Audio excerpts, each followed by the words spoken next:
মৰমৰ ভাইটি ভণ্টিসকল, আজি আমি শিকিম কেইটামান ঘৰৰ নাম এছামিজ আৰু ইংলিছত। ঘৰ ইংলিছত হাউচ।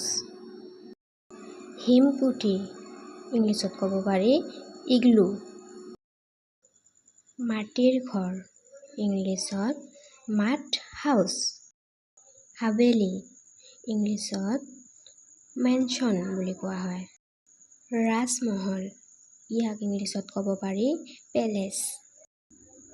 তাম্বু ইংলিছত টেণ্ট। নাওঘৰ ইয়াক ইংলিছত বট হাউচ।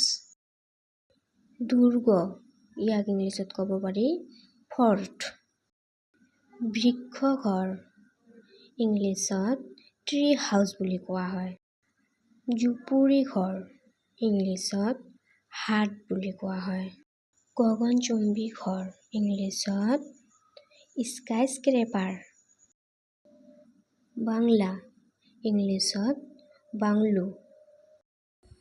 গুদাম ইংলিছত ৱেয়াৰহাউচ বুলি কোৱা হয়। অট্টালিকা ইংলিছত বিল্ডিং বুলি কোৱা হয়। ভূতগৃহ ইংলিছত হণ্টেড হাউচ। জলগৃহ ইংলিছত মোবাইল হাউচ।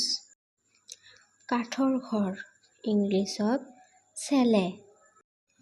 পিছে ঘৰ যেনেকাই নহওক নিজৰ ঘৰখিনিয়ে বহুত বেছি আপোন হয়। Please subscribe my channel. Thank U.